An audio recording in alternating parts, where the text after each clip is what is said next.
أعوذ بالله من الشيطان الرجيم. بسم الله الرحمن الرحيم. Malam hari ini kita kumpul bersama di tempat ini dalam rangka memperingati satu kejadian besar, memperingati satu kejadian yang agung yang terjadi pada manusia yang mulia, yang terjadi pada manusia yang agung, yaitu Nabi kita Muhammad sallallahu alaihi wasallam yang kita kenal dengan Isra wal Mi'raj. Datang bulan Rajab identik dengan Isra wal Mi'raj. Bahkan semua segenap umat Islam terpanggil untuk rame-rame semua mengadakan acara Isra wal Mi'raj. Baik itu di masjid, baik itu di musola, baik itu di tanah lapang, baik majelis-majelisnya, semuanya. Dan itu tidak ada satu tujuan kecuali nilai mahabbah kita dengan Nabi Muhammad SAW. Kita memperingati apa yang terjadi pada kekasih Allah, apa yang terjadi pada seseorang yang paling dicintai oleh Allah Subhanahu wa taala.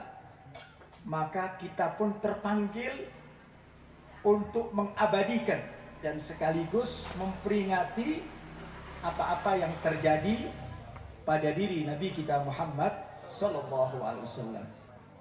Datang bulan Muharram, kita juga mengadakan Muharraman. Datang bulan Maulud, sebagai bentuk kegembiraan kita atas lahirnya Nabi, rame-rame umat Islam mengadakan perayaan Mauludan. Nah, sekarang bulan Rajab adalah bulan di mana Nabi kita Muhammad sallallahu alaihi wasallam di Isra dan di Mi'rajkan oleh Allah Subhanahu wa taala. Makanya kita mengambil bagian untuk memperingati apa yang terjadi pada manusia mulia, karena itu adalah dasar cinta kita kepada Habibina Muhammad sallallahu alaihi wasallam. Mudah-mudahan cinta kita dikekalkan oleh Allah, diabadikan oleh Allah, bukan saja di dunia, bahkan nanti di akhirat kita bisa bertemu dengan baginda Nabi kita Muhammad sallallahu alaihi wasallam. Ibu bapak sekalian yang dimuliakan Allah Subhanahu wa taala, apapun yang terjadi pada diri baginda Nabi Muhammad sallallahu alaihi wasallam, di dalam kejadian tersebut pasti ada hikmah di dalamnya.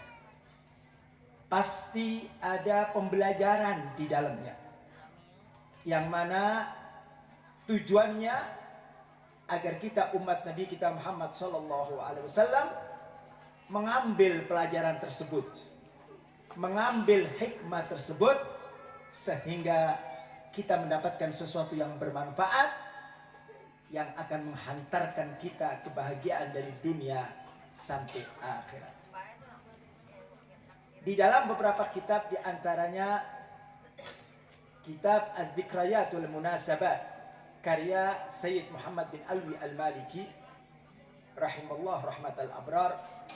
Di sana beliau menjelaskan beberapa durusul mustafadah, pembelajaran apa sih yang bisa kita ambil dari kejadian Isra wal Mi'raj ini. Karena kalau kita mendengar dan menyimak dari perjalanan Nabi sampai pulang Nabi ke kota Makkah, begitu banyak itu kemanfaatan, begitu banyak itu hikmah dan pembelajaran yang bisa kita ambil. Tapi saya nggak mungkin akan menceritakan semua secara mendetail.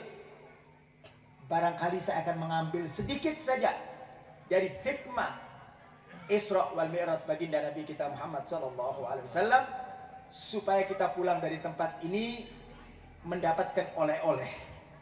Jadi bukan saja sekedar oleh-oleh makanan, tapi juga oleh-oleh ilmu. Jadi jangan sekedar kita duduk di majelis, hadir, dapat makanan, kemudian bubar, nggak ada sesuatu yang bisa kita ambil.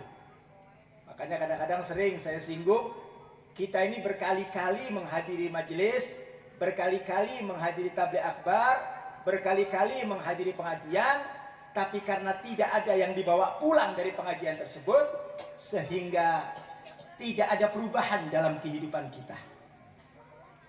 Ngaji ya ngaji, ngomongin orang juga hobi, Pak. Benar gak? Ngaji ya ngaji, ngerumpi juga hobi. Benar gak?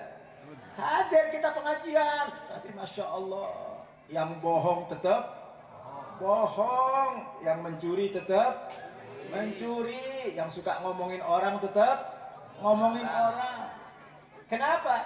Yaitu tadi, hadirnya sekedar hadir saja. Yang penting pokoknya hadir, dapat makanan gratis. Ya kan, dapat kue-kue kan gratis, lumayan tuh Bu ya. Habis itu pulang, ya udah.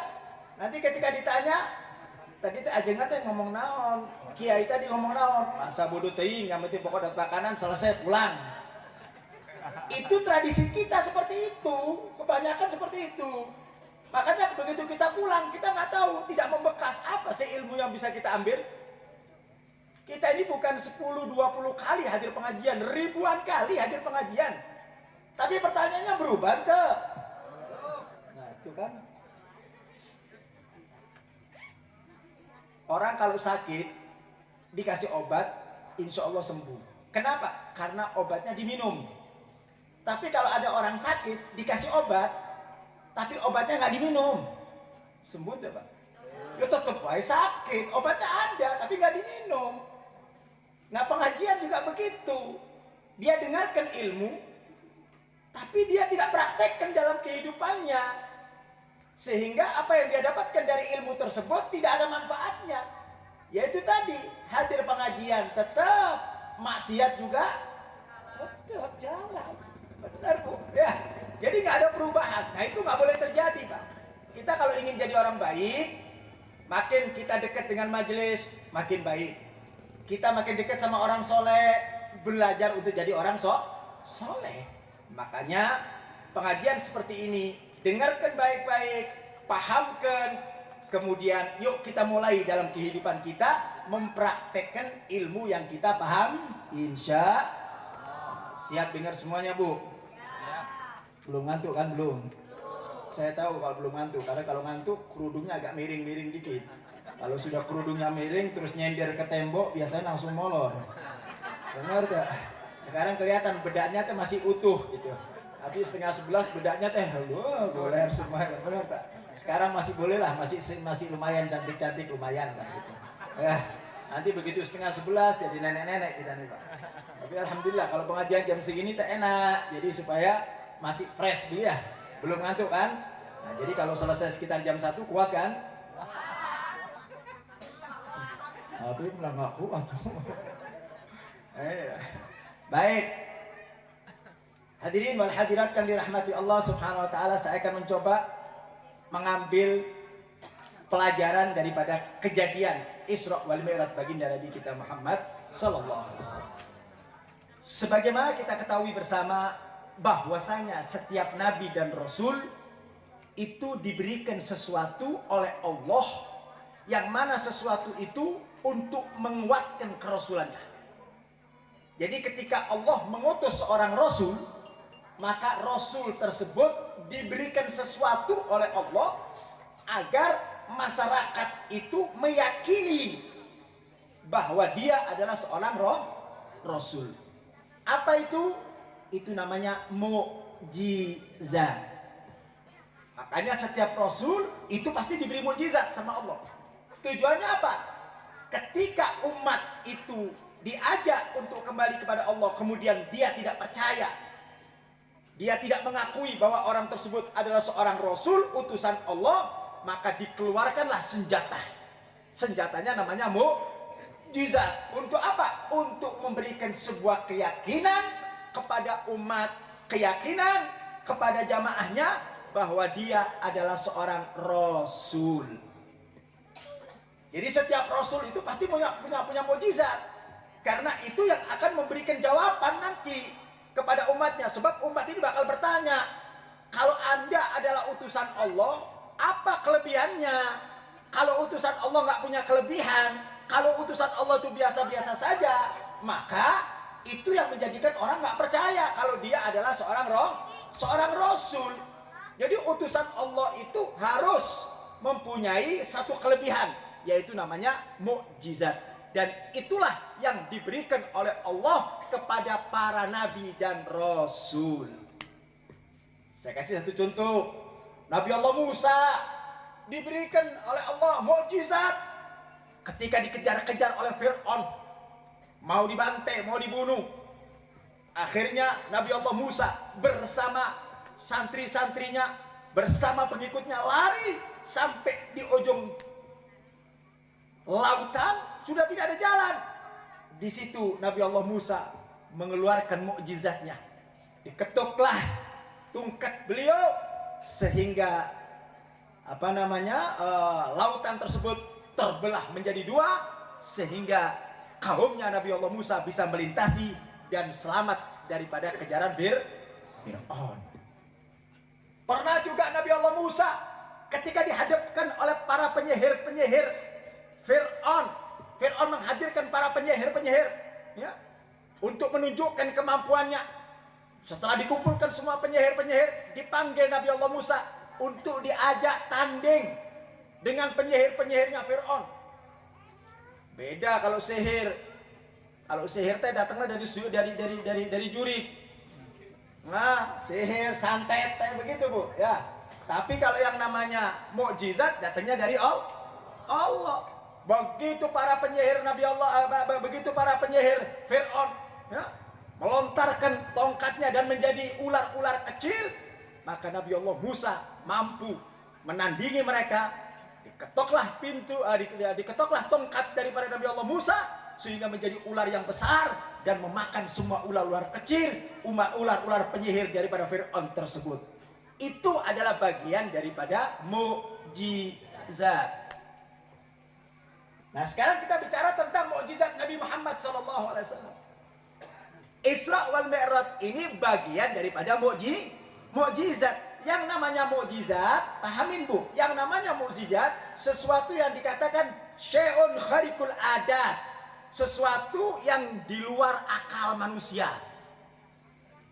Akal manusia teh nggak bisa nerima, akal manusia teh nggak nyampe. Kenapa? Karena memang itu adalah mukjizat. Nabi pernah satu waktu ketika orang-orang kafir Quraisy ingin bukti bahwa beliau adalah seorang nabi. Mereka ingin menguji betul apakah Muhammad ini seorang rasul.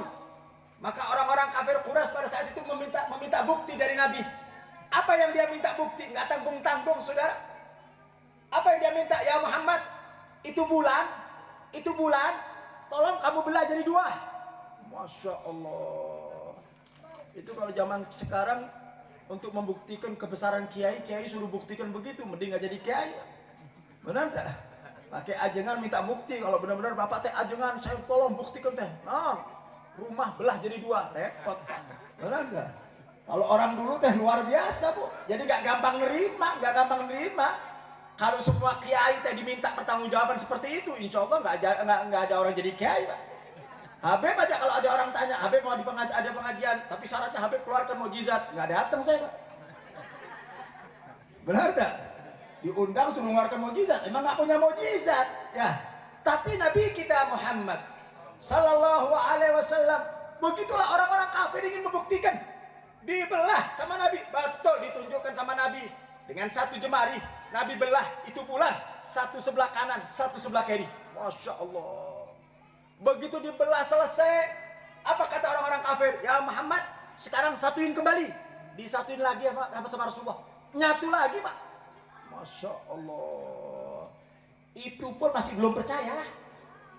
Udah dikasih begitu teh. Lalu kita dikasih bukti sekali nggak percaya, digebok ku Habib teh. Benar tak? Dikasih bukti kayak gitu, lu kan luar biasa. Sampai pernah, Bu, dalam satu cerita, pernah Nabi ketika duduk, ya, ketika Nabi kita Muhammad SAW duduk, kemudian datang orang-orang kafir, ya, orang-orang kafir. Kemudian mereka mengatakan, ya Muhammad, kalau engkau seorang Rasul, aku ingin engkau membuktikan. Apa yang harus aku buktikan, kata Rasulullah SAW.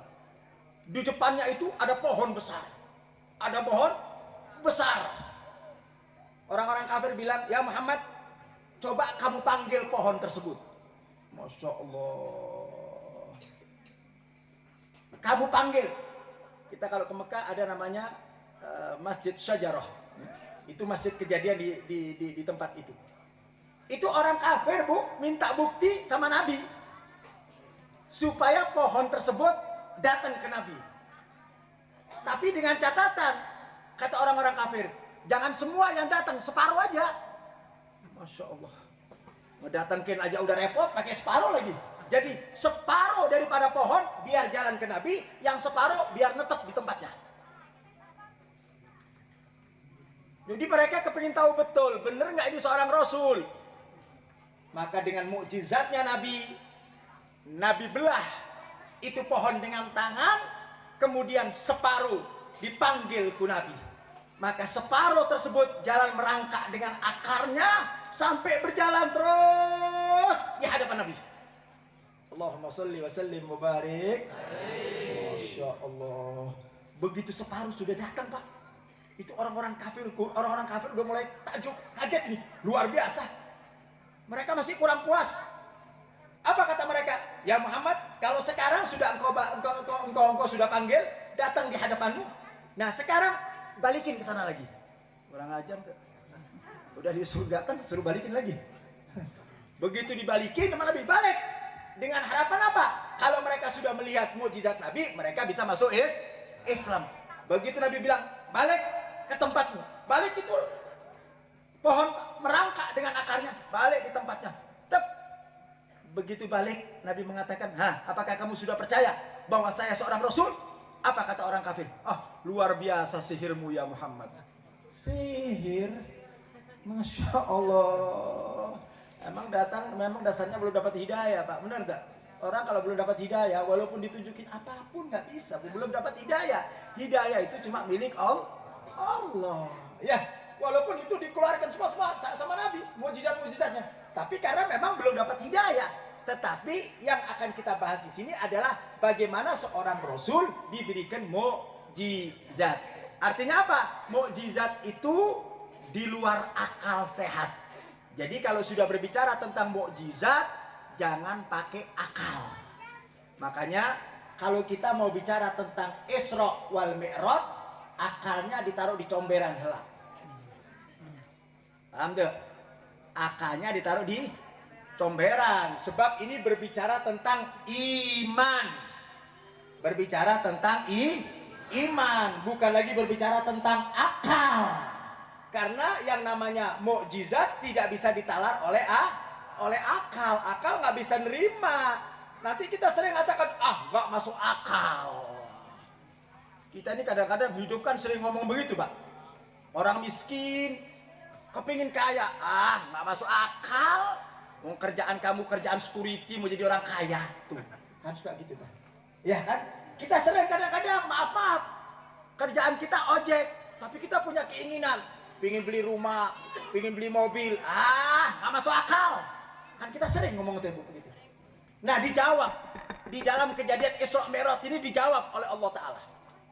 Bahwasannya apa yang ada di muka bumi tidak ada kata mustahil. Paham tuh Pak? Jadi tancapkan Bu, dalam kehidupan ini nggak ada bahasa mustahil. Kalau Allah berkehendak, idza arada syai'an an yaqula lahu. Tuh apal ayatnya, Masya Allah. Kalau Allah bilang jadi, benar tak? Benar tak? Nggak ada yang bisa ngalangin hidup ini Pak. Makanya jangan dikit-dikit bilang, masuk akal. Wah nggak bakal mungkin. Nggak ada yang nggak mungkin. Di muka bumi ini nggak ada yang nggak mungkin. Bu, Ibu pengen jadi presiden? Barangkali. Jangan bilang nggak mungkin Beb. Tinggalnya aja di Udik di desa. Masa saya bisa jadi presiden? Itu yang jadi presiden itu asal dari mana? Dari orang desa. Benar tak? Kira-kira presiden kita pernah menyangka nggak kalau dia bakal jadi presiden? Nggak bakal nyangka. Tapi tiba-tiba ketika Allah menakdirkan jadi. Benar tak? Jadi artinya apa? Di dunia ini tidak ada yang mustahil. Mari kita lihat Bu, kejadian Nabi. Ini satu contoh. Kejadian Nabi. Perjalanan Nabi dari kota Mekah ke Baitul Maqdis, Palestina. Dari Palestina naik ke langit 1, 2, 3 sampai bertemu sama Allah Subhanahu wa taala. Dalam waktu yang sesingkat-singkatnya. Bahkan diceritakan di dalam rawi, kasurnya Nabi masih anget, Pak. Orang kalau tidur bangun kan anget itu, Pak. Itu Nabi kembali lagi, kasurnya teh masih anget. Artinya apa? Waktunya teh sebentar. Waktunya teh sebentar. Makanya hal yang begini ini tidak bisa dipakai oleh akal. Ini kembali kepada keyakinan iman kita kepada Allah. Ini satu poin, Bu. Satu poin. Bahwasanya hidup itu harus ada keyakinan sama Allah. Hidup kalau punya dasar yakin sama Allah, maka kalian yang inginkan akan dikabulkan ke Allah Ta'ala.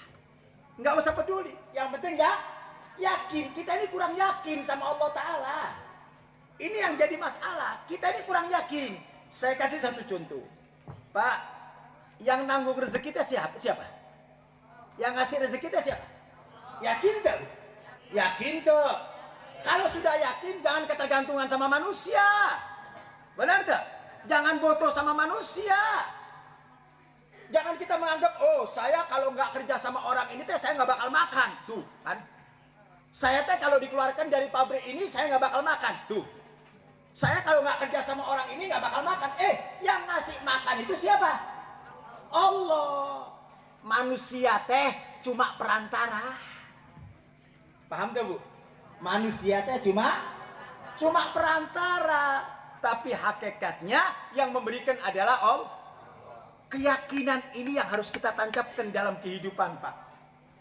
Sing yakin sama Allah. Saya mau tanya, orang yang memberikan kesehatan siapa? Yang memberikan sakit siapa? Nah, corona kumaha teh? Tuh, kan takut sama corona kan? Nih, kita ini kadang-kadang sama corona tuh, Masya Allah. Dulu waktu pertama datang corona teh, satu sama lain kunci-kuncian pintu. Benar tak? Mau ketemu teh dari jauh, nggak pakai salaman teh. Udah. Benar tak? Duduk bareng kia, tak aya dulu, Pak. Zaman pertama datang, ayeuna karena sudah kebiasaan. Ya, orang kalau sudah biasa lama-lama juga enak juga, Bu. Benar tak? Kita kalau ada tamu sekali datang seneng, 2 kali datang seneng, 3 kali udah mulai agak mual kan gitu. 4 kali, 5 kali, 10 kali udah mual, Pak, datang, Pak. Nah ini karena coronanya kelamaan wae gitu wae, ya kan? Kita ini udah tidak mengindahkan, tidak kan kalau kan harus pakai non teh. Nah, kalau Habib kan disiplin teh pakai gitu. Nah, Habib kan taat pemerintah. Paham teh? Ya, dulu teh Masya Allah yang namanya masker teh semua pakai masker. Ayeuna hiji teh aya pakai masker teh. Habib aya pakai masker, benar enggak? Masya Allah. Saya tanya, Bu, kenapa, Bu? Capek. Benar enggak? Capek pakai masker, mau ngomong ditarik heula, angkat itu benar enggak? Tak aya kerumunan dulu, tak aya kerumunan. Ayeuna kenapa? Orang udah malas, udah terlalu lama, Nah, kenapa keyakinan seperti ini bukan di awal tapi di akhir? Karena udah capek baru ya udahlah, udah nggak ada. Kenapa dari mulai pertama tak aya begitu, Bu? Kalau kita dari pertama yakin bahwa yang namanya penyakit datang dari yang menyembuhkan datang dari corona teh virus, yang datangkan virus siapa? Allah. Kalau kita dekat sama Allah, melakukan segala perintah Allah, apa yang diajarkan oleh Allah kita jalankan, virus-virus teh minggir. Benar tak, Bu? Benar tak? Makanya jangan takut sama virus, sama corona ditakutin ya. Corona kopret teh corona teh, Pak. Benar tak? Ya, kita kadang-kadang ditakutin sama corona, harus bersih. Kalau yang nyuruh mbah corona nurut. Benar tak? Kalau yang nyuruh mbah corona teh nurut, bersih, ya. Padahal kebersihan teh Islam udah ngajarin. Benar tak? Islam teh ngajarin an-nadzafatu minal. Tuh, apa Ibu teh Masya Allah. Kebersihan pangkal daripada keimanan kan begitu udah diajarkan. Tapi kita kan nggak nurut. Tapi begitu mbah corona yang ngomong, Masya Allah. Takut sama mbah corona, Bu. Benar tak? Nah, inilah. Jadi kadang-kadang kita ini kurang keyakinan sama Allah, Pak. Sing yakin, hidup teh sing yakin sama Allah Ta'ala. Penyakit datang dari Allah, tapi jangan cari penyakit. Jangan bilang, oh penyakit datang dari Allah, tapi penyakitnya dicari. Bukan begitu. Kita dikasih akal sama Allah menghindari penyakit. Benar tak? Kebersihan itu menghindari penyakit. Benar tak? Makanan-makanan kotor itu menghindari penyakit. Itu harus dihindarkan. Jangan mentang-mentang, oh kumaha Allah Ta'ala wae. Yang namanya penyakit dicari. Bukan begitu.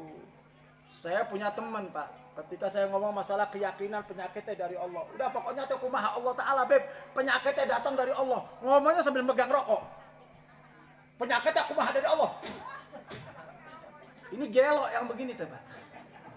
Benar tak? Dia tahu itu rokok sumber penyakit tak? Kira-kira ada nggak dokter yang ngomong rokok sumber kesehatan? Ada. Kecuali dokter gelo. Benar nggak? Coba tanya semua dokter dari ujung, dari mana? Dari timur sampai barat, dari dunia sampai akhirat. Nanti di akhirat barangkali ketemu dokter, tanyain itu.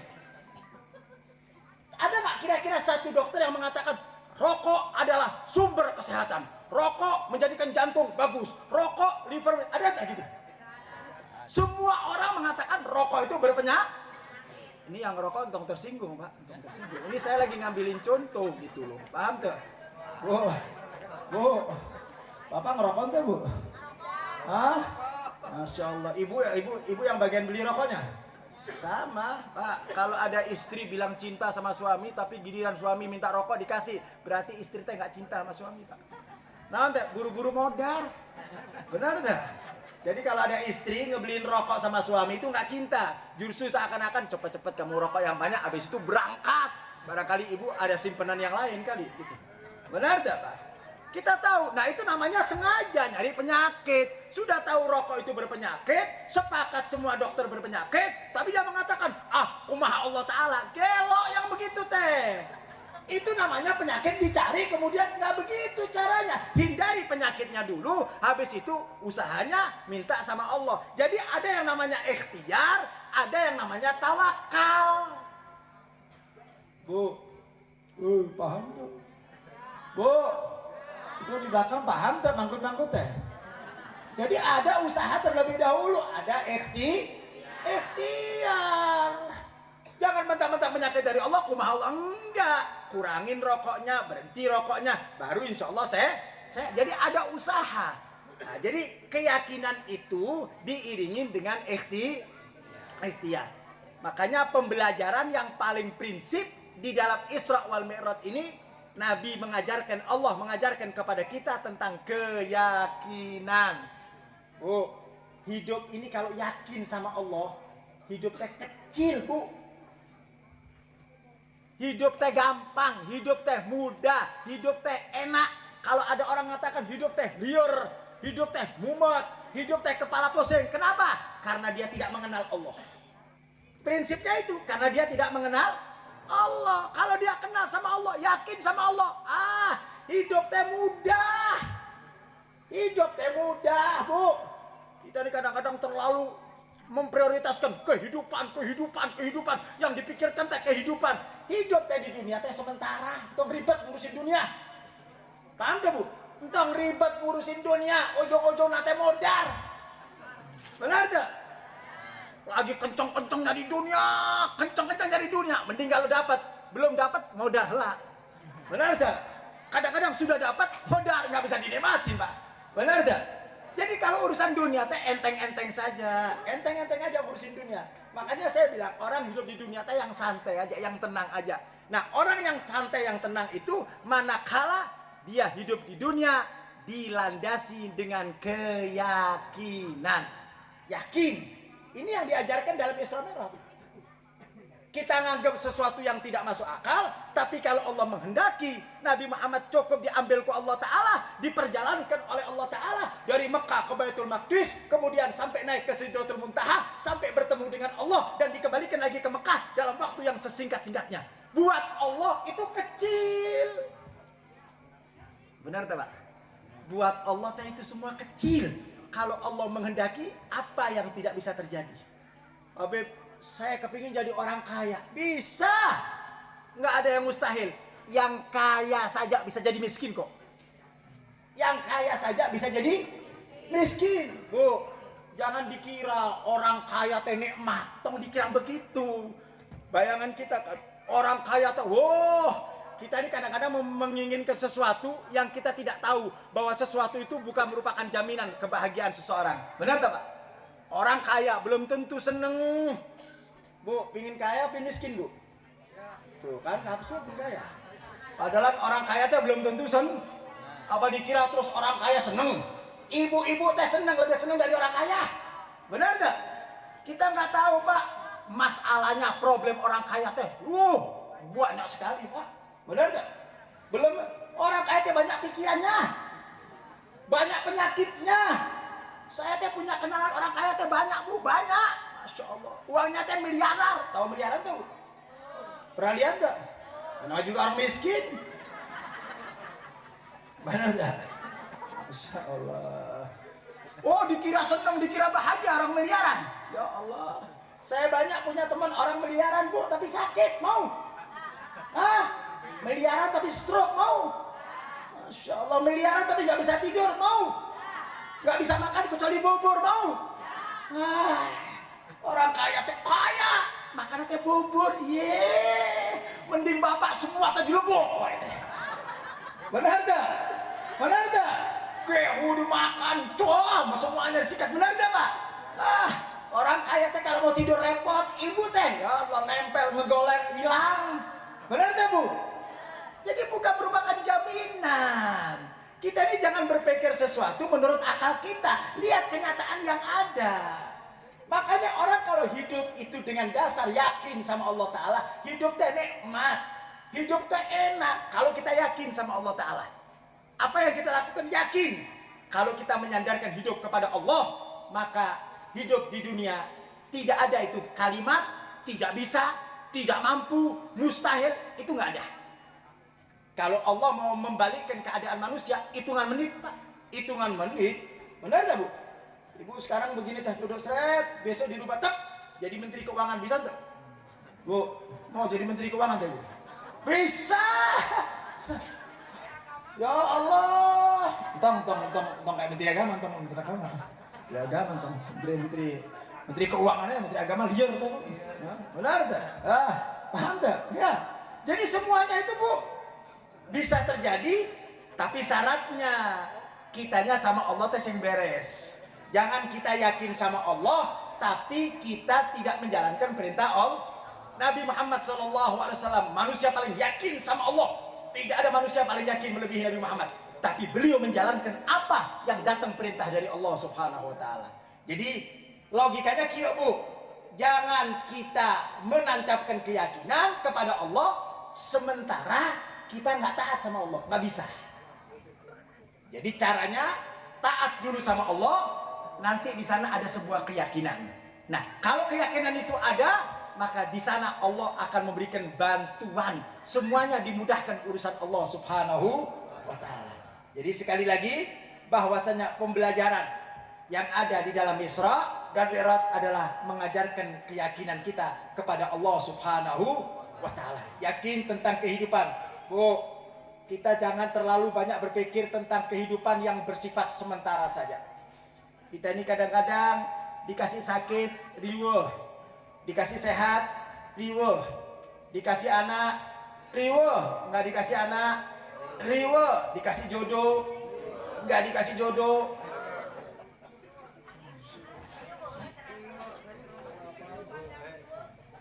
Manusia teh hidup teh riweuh. Ya Allah. Ini yang saya katakan nggak kenal Allah, nggak kenal Allah. Kita kadang-kadang punya anak, saya banyak punya jamaah, ya punya anak sudah umurnya 20, 21, 22, belum nikah, bingung. Habib tolong doain anak saya, Habib umurnya sudah 23, belum ada yang ngelamar. Masya Allah, emang saya bursa jodoh, diambilin jodoh begitu, biro jodoh. Ya, ini saya bilang Bu, tenang aja, anak itu dagangan Allah. Yang namanya jodoh siapa yang ngatur? Jodoh dari mana Bu? Jodoh dari Allah, bukan dari manusia. Manusia itu perantara. Anak belum kawin, bingung. Anak sudah kawin, bingung. Apa dikira selesai kalau sudah kawin udah selesai begitu? Beb, anak saya itu belum kawin, didoain, kawin. Habis kawin terus selesai permasalahannya gitu? Nggak bakalan. Itu masalah teh Bu, kayak orang antri minyak goreng. Tahu minyak goreng tuh Bu? Antri kan panjang teh. Masalah teh modelnya antri begitu Bu. Selesai satu, mendorong lagi satu. Selesai satu, mendorong. Jadi yang namanya masalah teh antri aja terus Bu. Didoain, mudah-mudahan dapat jodoh. Udah selesai dapat jodoh, alhamdulillah seneng. Bikin pengantin besar-besaran. Benar tuh? Bahagia walaupun duitnya ngutang-ngutang teh. Benar tuh? Kita kan begitu Bu. Ya. Nggak apa-apa tekor asal kesohor. Kita kan gitu, pokoknya tekor semua nggak apa asal kesohor. Wah, masya Allah, bikin acara besar-besaran, anak saya teh bakal nikah. Semua diundang. Duitnya dari mana? Mikir lagi Ibu. Benar tak? Ya, anaknya udah dilamar, udah dia minta anaknya laku, udah laku nih. Begitu laku, mikir nanti pernikahan teh. Terus kumaha dana pernikahan teh? Ribut lagi kan? Tuh, riwah lagi. Begitu selesai berdanaan mau banyak, bayar ini, bayar itu, riwah lagi Bu. Begitu selesai, anak kita udah nikah, udah selesai semuanya, anak kita digotong, riwah lagi, pikiran lagi. Anak kita punya anak, riwah lagi di sana Bu. Benar tak? Punya anak, kumpul sama mertua, wah masalahnya makin banyak, runyam. Benar tak Bu? Ibu kan sering ditelepon sama anak kita Bu, kita lagi riwah sama-sama, sama suami, sama mertua teh cerewet gitu. Benar tak? Benar tak? Masalah tak? Jadi hidup ini jangan dikira kalau satu masalah selesai terus selesai, nggak ada. Hidup ini memang hidup di dunia ini memang penuh dengan ujian. Habib, saya mau hidup di dunia tanpa ujian, modar. Nggak ada orang hidup tanpa ujian, Bu. Benar nggak Bu? Tapi segala bentuk ujian ini akan mampu kita tanggulangi manakala kita punya keyakinan kepada Allah. Begitu. Jadi begitu ayat ujian, tenang. Tenang, ngadepin yang begitu kita tenang. Kenapa? Punya Allah. Karena yang bisa menyelesaikan masalah adalah Allah. Sumber masalah teh kita. Manusia teh suka bikin main-main masalah sih, riweh. Kebanyakan masalah. Nanti kalau sudah banyak masalah baru mumet kepalanya. Benar enggak? Tapi kadang-kadang nyari masalah teh nyari-nyari, dicari-cari aja masalah. Problemnya dicari-cari. Begitu ada problem, mumet kepalanya. Makanya yuk kita yakin sama Allah. Yakin sama Allah bahwa segala bentuk kesulitan pasti Allah berikan jalan keluar. Tidak ada kalimat mustahil. Jadi ibu bapak sekalian jangan sering mengatakan kayaknya nggak mungkin ini kayaknya nggak bakal sembuh, ini kayaknya nggak bakal bisa. Jangan pesimis sama Allah, jangan. Sing yakin sama Allah. Bu, orang dalam rumah tangga banyak ujiannya tuh Bu. Wah, nggak usah dijawab tuh Bu. Benar dah. Kelihatan dalam rumah tangga tuh. Ujian di rumah tangga teh paling mumet Pak, paling riuh Pak ujian rumah tangga teh. Benar dah. Kalau nggak kena ujian suami, ujian mertua. Benar dah. Nggak kena ujian mertua, ujian orang ketiga. Benar dah. Nggak ada ujian ketiga, ujian ekonomi. Benar dah. Nggak ada ujian ekonomi, ujian anak. Benar dah. Nggak ada ujian anak, ujian kesehatan, penyakit. Benar nggak? Nah, ayo, ada yang lepas kira-kira dari ujian itu? Ibu teh ujiannya naon Bu? Semuanya? Ya ekonomi, ya mertua, ya anak, ya suami, ya istri. Wah hidup teh Pak. Benar. Makanya kalau kita nggak kuat-kuat sama Allah bisa gelo Bu. Benar nggak Bu? Kita kalau nggak punya pegangan sama Allah, gelo. Benar tuh Bu? Saya kemarin tuh lihat di televisi artis Pak, artis Bu, yang terjun bebas tuh. Ya di televisi kemarin berapa minggu yang lalu ada artis apa teh perempuan teh naik ke apartemen tingkat 8, ya Pak, yang disiarkan di TV One teh. Terjun bebas, cantik, duitnya banyak, mobilnya bagus. Kenapa bisa terjun bebas? Padahal semuanya punya, duit ada, ya cantik kan begitu. Kemudian punya kemewahan, mobil ayah, semuanya ada. Tapi kenapa mati akhirnya bunuh diri? Nih, Pak. Karena tidak punya iman kepada Allah. Jadi jangan dikira orang yang begitu, itu ujiannya berat itu Bu. Cuma dia nggak bisa cerita, keburu modar. Orang tak? Ini berarti banyak masalahnya Bu. Makanya orang hidup yang pasti banyak masalah, benar tak Bu? Tapi kalau kepingin kuat, sandarkan hidup ini kepada Allah. Jangan sekali-kali mengatakan nggak masuk akal. Saya tidak mampu Habib. Nggak ada bahasa tidak mampu. Bu, tak ada bahasa tidak mampu. Hidup ini nggak ada, karena Allah tidak mungkin memberikan beban seorang hamba kecuali hamba tersebut sudah diukur kemampuannya sama Allah. Sepakat tak? Sepakat tak? La yukallifullahu nafsan illa, ini Allah yang mengatakan. Jadi nggak mungkin Allah memberikan ujian kepada seorang hamba kecuali hamba tersebut sudah diukur. Oh, kalau hamba ini kuat mikul 2 kilo, dikasih ke Allah Ta'ala 2 kilo. Hamba ini kuat mikul 5 kilo, dikasih sama Allah Ta'ala 5 kilo. Hamba Allah ini kuat mikul 20 kilo, dikasih 20 kilo. Nggak mungkin kalau kekuatan 5 kilo dikasih 10 kilo sama Allah. Tidak mungkin. Karena Allah itu Rahman Rahim. Nggak mungkin. Cuman kadang-kadang kita kan suka mengucapkan saya nggak mampu. Nggak ada itu bahasa nggak mampu. Bukan nggak mampu. Kita ini kadang-kadang terlalu membesar-besarkan permasalahan, benar gak? Makanya Pak, Bu, yakin nanti kita mulai pulang, tancapkan dalam kehidupan ini si yakin sama Allah. Yakin sama Allah, apa yang diperintah sama Allah Ta'ala, jalankan. Itu dulu. Kita ngomong yakin-yakin, tapi nggak dijalankan perintah Allah Ta'ala. Habib, saya yakin sama Allah. Salat subuh jam 7. Liar yang begini nih Bu, benar gak? Saya yakin sama Allah, jilbab dibuka, digampar ke malaikat, benar tuh? Nggak bisa. Kalau yakin syaratnya harus taat dulu sama Allah Ta'ala. Itu sama artinya mengharap hujan di musim panas, mustahil. Jadi kalau kita ingin mendapatkan keyakinan dari Allah, syaratnya hiji, iyyaka na'budu wa iyyaka nyembah dulu sama Allah, ibadah dulu yang baik, ibadah dulu yang getol. Nanti Allah akan bantu kita. Kan balance, Bu. Kan balance. Jadi kerja dulu baru dapat gaji. Orang mau kerja di pabrik, kerja kagak, tanggal 1 minta gaji. Kumaha tuh, Bu? Ditajung, Bu, bener, Bu? Kan nggak mungkin kerja enggak. Ibu punya pembantu. Dari mulai tanggal 1 teh ongkang-ongkang kaki. Nonton TV, nggak mau kerja. Begitu tanggal 1 depan minta gaji. Diapain nih pembantu Bu? Hah? Kerja nggak minta gaji. Kan begitu Pak? Benar nggak? Logikanya itu begitu. Nah begitu juga kita terhadap Allah. Kalau kitanya udah bagus, kitanya udah rapi, sholatnya udah rapi. Ibu sholatnya kemana Bu? Tuh, ibu mesem teh. Sholatnya teh kumaha teh Bu. Kita ini kadang-kadang sholatnya nggak rapi, tapi minta dirapiin sama Allah Ta'ala. Hidup kalau ingin dirapikan sama Allah Ta'ala sing rapi. Hidup kalau ingin rapi, ingin dirapikan sama Allah, kita sama Allah Ta'ala hubungannya baik. Kalau kita hubungan sama Allah Ta'ala baik, maka Allah akan memberikan kebaikan kepada kita. Jadi hakikatnya yang menjadikan kehidupan ini serba riuh adalah manusianya sendiri. Sholatnya nggak beres. Ibu sholatnya teh kumaha? Hei, tepat waktu ente. Sholat yuk diolor-olor Bu.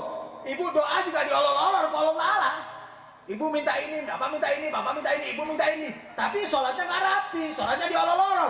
Allah saja disepelekan, ibu bapak disepelekan ke Allah Ta'ala. Kalau kita menggampangkan Allah Ta'ala menggampangkan kita. Adzan. Saya ingat adzan jadi ingat Menteri Agama, Pak. Benar tak? Hah? Kalau nggak dicopot aja kan, sing kencang adzan teh, benar tak? Ini disuruh ngurangin, dikurangi kencang aja nggak bangun. Saya kadang-kadang bingung, suara adzan teh kecilin supaya nggak ganggu orang. Pak, adzan yang kencang aja nggak bangun, apalagi pakai dikecilin. Molor Pak, nggak ada sholat subuh. Benar tak? Toa hiji, toa 1, 2 toanya deh. Toa 10 aja nggak bangun. Makanya setiap masjidnya pasang toa yang banyak biar bangun. Masya Allah, aneh-aneh sih bikin aturan teh. Beliut aturan teh gila. Benar tak Bu? Wow. Ngomong adzan jadi inget dia teh. Balik deh. Begitu dengar suara adzan, Bu. Adzan dengar suara adzan. Ibu lagi ngobrol, lanjut ngobrol apa berhenti? Adzan teh panggilan siapa? Kalau ada orang nggak suka sama adzan berarti nom. Adzan dikecilin, nggak mau denger adzan. Adzan teh panggilan om. Ibu teh kalau dipanggil Allah teh cepetan. Kalau kita ngobrol, kita nonton TV, seakan-akan kita bicara, entar dulu ya Allah, entar dulu, kan kurang ajar. Benar tuh Bu? Dipanggil ku Allah Ta'ala. Ibu teh kalau dipanggil bupati jam 8, ibu dapat surat resmi dari bupati atau dari gubernur menghadap saya jam 8 pagi. Kira-kira ibu sampai kantor gubernur jam berapa? Jam 6 udah di situ Bu, benar gak? Benar gak? Takut terlambat. Dipanggil jam 8, ibu jam 8 tepat harus menghadap saya. Subuh di sana kita Bu, benar gak? Panggil bupati setia, panggil gubernur setia, panggil Allah. Yang ngasih hidup siapa? Yang ngasih rezeki siapa? Yang ngasih sehat siapa? Kok bandel?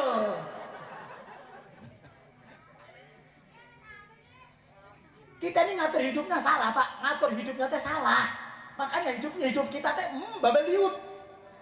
Hidup kita teh riweuh karena kita ngatur hidupnya salah. Kita nggak punya program dalam kehidupan ini.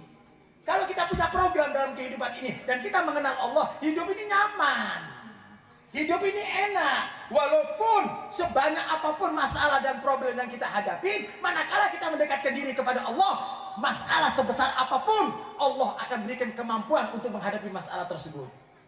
Asal syaratnya dekat sama Allah. Perhatikan Bu, perintah Allah teh perhatikan. Sholat tepat waktu. Ini Isra wal Mi'raj. Isra wal Mi'raj intinya adalah Nabi kita Muhammad Sallallahu Alaihi Wasallam menerima perintah sholat. Masya Allah. Dengerin Bu, saking pentingnya sholat,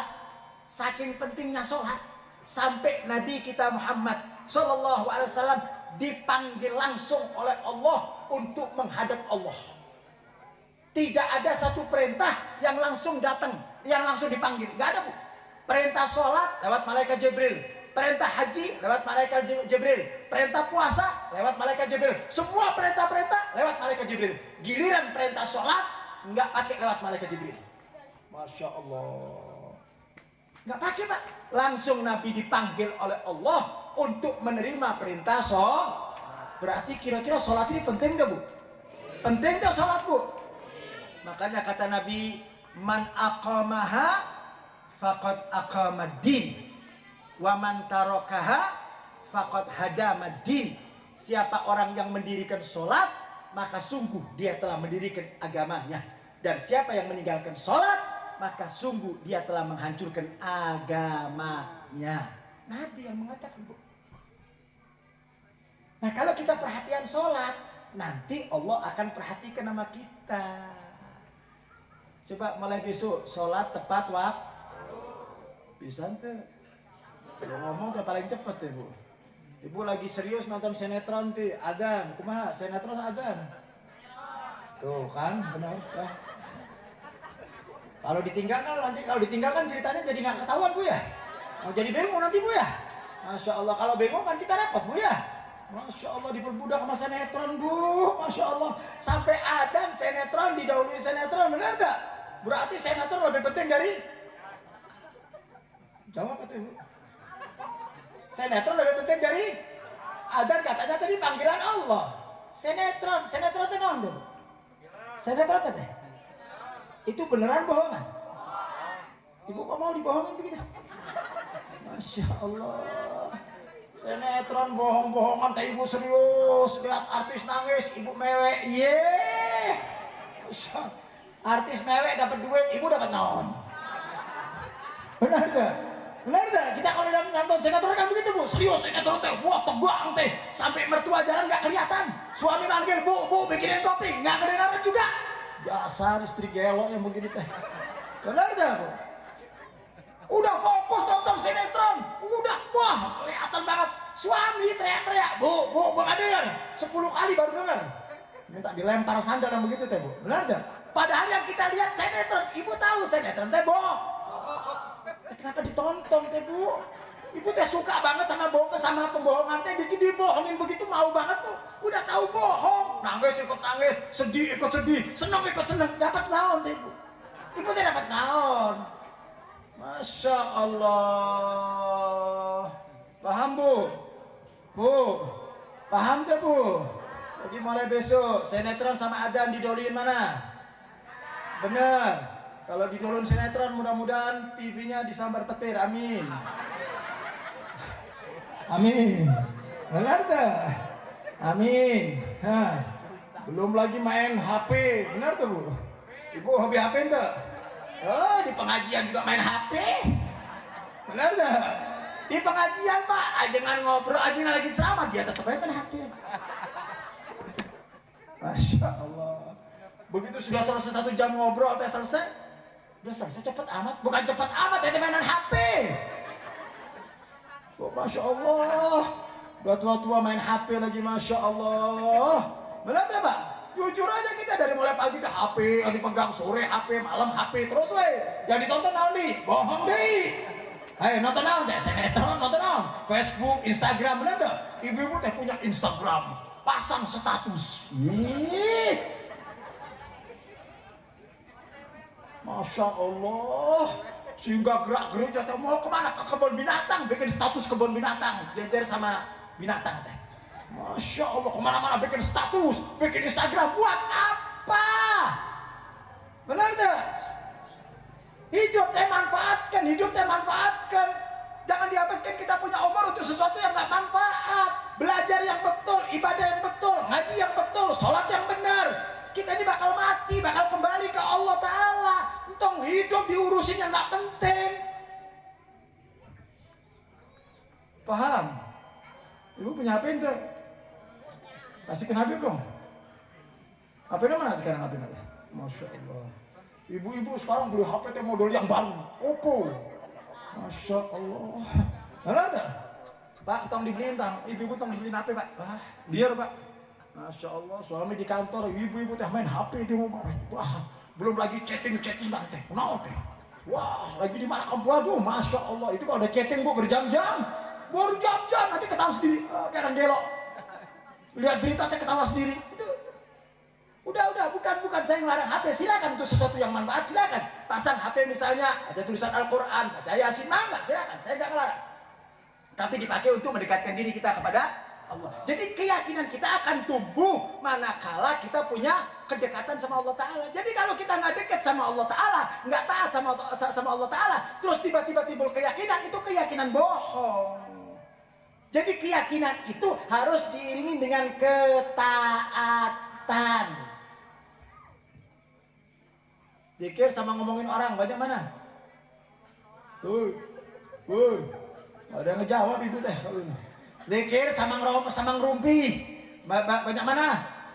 Panjang mana? Sampai pengajian teh kadang-kadang ngerumpi Pak, Masya Allah. Ngaji, kamu tahu tak? Tetangga gua, tetangga teh begitu. Masya Allah. Di majelis taklim, majelis dikir masih bisa ngomongin orang Pak, Masya Allah. Ini kan dikatakan taman surga, masih bisa ngomongin orang. Masya Allah. Karena saking hobinya ngomongin orang. Giliran ngomongin orang, 2-3 jam kuat ngaji Quran. Bu. Masya Allah. Ngaji Quran gak pernah ngomongin orang teh. Hobi, sholawat pernah tuh Bu? Berapa ribu sholawatnya? Wah, di sholat aja istighfar gak pernah. Jadi kita ini masih jauh Pak. Jauh daripada pendekatan diri kita kepada Allah Ta'ala. Makanya keyakinan itu nggak kuat. Tapi kalau kita punya kedekatan sama Allah Ta'ala, kita akan ditumbuhkan keyakinan itu. Yakin sama Allah Ta'ala. Kalau sudah yakin, nggak pernah takut dengan siapapun. Orang kalau sudah yakin dengan Allah, orang kalau yakin sama Allah, dijalankan segala perintah-perintah Allah, maka dia akan dibantu oleh Allah, ditolong oleh Allah, dilindungi oleh Allah. Kira-kira orang yang dilindungi sama Allah bahagia apa sengsara? Bahagia. Nah kalau kita ingin dilindungi sama Allah, dijaga ku Allah Ta'ala, rezeki dimudahkan, rezeki digampangkan ku Allah Ta'ala. Kalau kita menjaga apa-apa yang datang dari Allah, perintahnya Allah Ta'ala. Dengerin Bu, ada satu hadis Nabi, lihat. Nabi mengatakan, saya kasih contoh salat subuh. Salat subuh berjamaah. Apa kata Nabi? Man sholat subhi jama'atan wa huwa fi dhimmatillah. Siapa orang yang sholat subuh berjamaah, maka 1 hari penuh dia akan dilindungi oleh Allah. Masya Allah. Ibu suruh jamaah enggak? Tuh. Masya Allah. Coba, kitanya nggak jamaah, bapaknya juga belum tentu jamaah, kan begitu. Nah kalau sudah orang dilindungi sama Allah Ta'ala, orang sholat sunnah fajar, dapatkan pahala dunia dan seisinya, orang baca Quran, itu semuanya akan mempermudah urusan-urusan dunia. Makanya sering saya katakan dunia teh gampang, mudah. Kalau kita hubungan dengan zat yang punya dunia. Yang punya dunia ini Allah. Dunia ini dalam genggaman Allah. Manakala kita taat sama Allah, maka dunia itu akan mudah dalam kehidupan kita. Jadi saya yakin sama Allah, tapi diiringi dengan ibadah. Bu, jadikan pembelajaran Isra Mi'raj ini bukan saja menimbulkan keyakinan, tetapi yuk kita bareng-bareng untuk menambah daripada ketakwaan kita kepada Allah Subhanahu wa Ta'ala. Apa yang dilarang ku Allah Ta'ala tinggalin. Tinggalin, apa yang dilarang tinggalin, apa yang diperintah Allah Ta'ala jalankan. Kalau semua itu mengalir sesuai dengan aturan Allah, maka Allah akan menjamin. Ibu bapak nggak usah ngurusin dunia, biar Allah yang memberikan segalanya. Dunia itu akan datang Pak, Bu, dunia itu akan datang kepada siapa? Kepada orang yang tidak butuh sama dunia. Kita butuh sama dunia, dunia malah kabur. Kita ini butuh sama dunia, dunia malah kabur. Kenapa? Karena kita tidak taat dengan yang mempunyai dunia. Yang punya dunia siapa? Allah. Yang punya dunia Allah. Kalau kita taat sama Allah, maka dunianya akan bertekuk lutut kepada kita. Jadi prinsipnya hidup yakin dengan kebesaran dan keagungan Allah, jalankan segala perintah-perintah Allah, maka Allah akan memberikan kemudahan di dalam kehidupan kita. Mulai dari kehidupan ini. Mulai sekarang begitu kita keluar selesai dari majelis ini, yuk kita bareng-bareng. Apa yang bisa kita lakukan untuk ibadah kepada Allah Ta'ala? Bu, orang hidup teh sekali di dunia. Nggak ada orang hidup 2 kali di dunia. Kalau sudah meninggal, nggak bakal balik lagi ke dunia. Betul? Orang kalau sudah meninggal, nggak bakal balik lagi. Jangan sampai kita nanti di akhirat menyesal. Menyesal. Dulu waktu di dunia, kenapa saya nggak ngaji? Dulu waktu di dunia, kenapa saya nggak sholat benar? Menyesal setelah dia meninggal, nggak ada manfaatnya. Sampai dikatakan dalam Al-Quran, nanti orang-orang yang ada di alam kubur, yang mereka menyesal waktu di dunia mereka tidak ibadah, mereka di alam kubur mengatakan laula akhartani ila ajalin qarib fa asaddaqa wa akun minas solihin. Ya Allah, kalau seandainya engkau kembalikan aku ke dunia, niscaya aku akan sedekah, aku akan ibadah. Tapi sudah terlambat. Terlambat. Makanya ibu bapak sekalian, yuk kita jadikan waktu dan umur yang diberikan oleh Allah Subhanahu wa Ta'ala untuk ibadah kepada Allah, sehingga benar-benar akan tumbuh keyakinan kita kepada Allah. Dan kalau itu sudah tumbuh, maka Allah akan memberikan kemudahan dalam kehidupan kita. Amin. Allahumma amin. Allahumma salli sayyidina tib'il qulubi wa dawaiha wa afiyatin abdani wa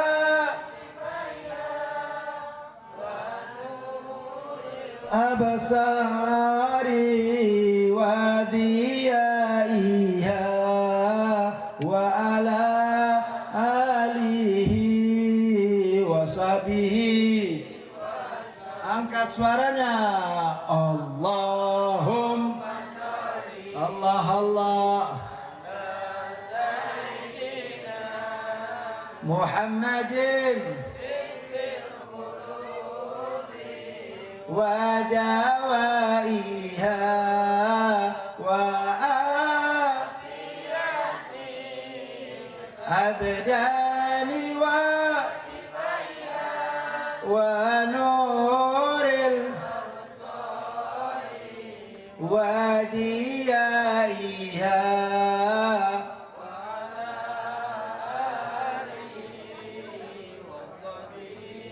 wa salim. Allah. Angkat suaranya.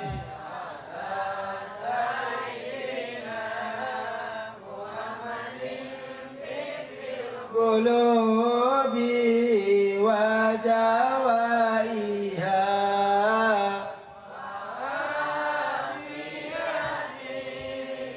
abdani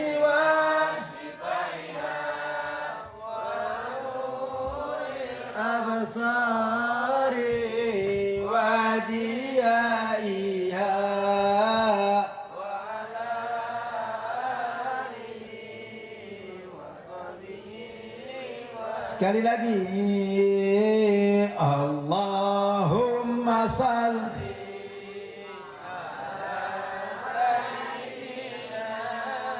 Muhammadin qulubi wa afiyatin shifaiha wa nuril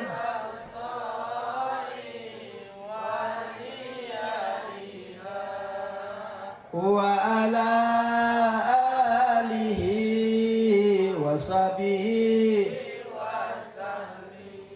angkat kita menyatakan kita berdoa kepada Allah Ta'ala. Mudah-mudahan doa kita didengar dan dikabulkan oleh Allah Ta'ala.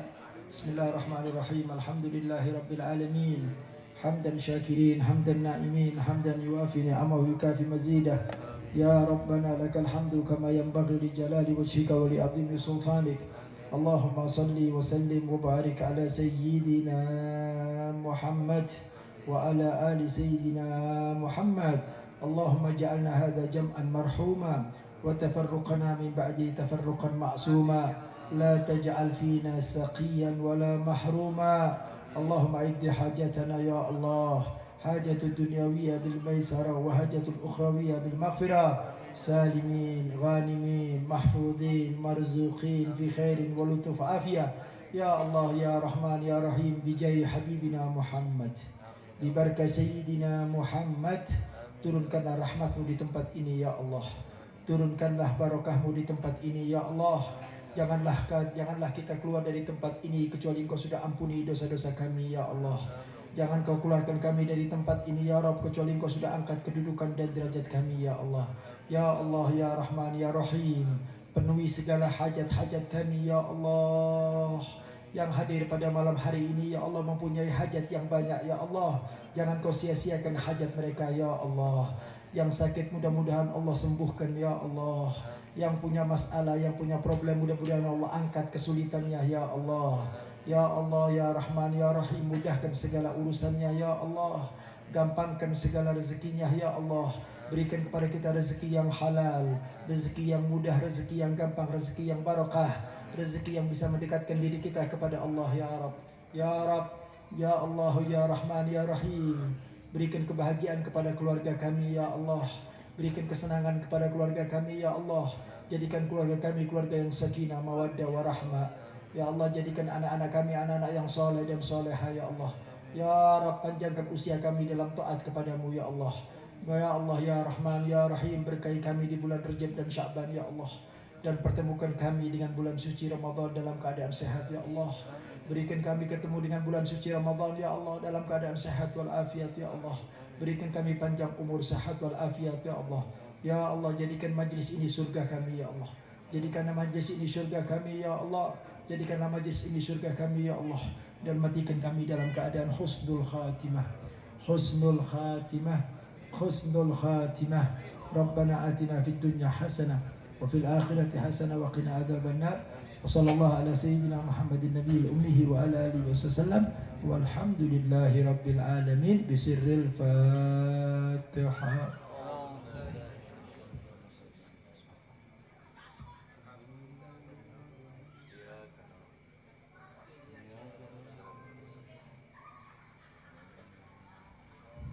Itu saja. آمين يا الله يا رحمن يا رحيم أنت الجواد العليم وأنت نعم المعين.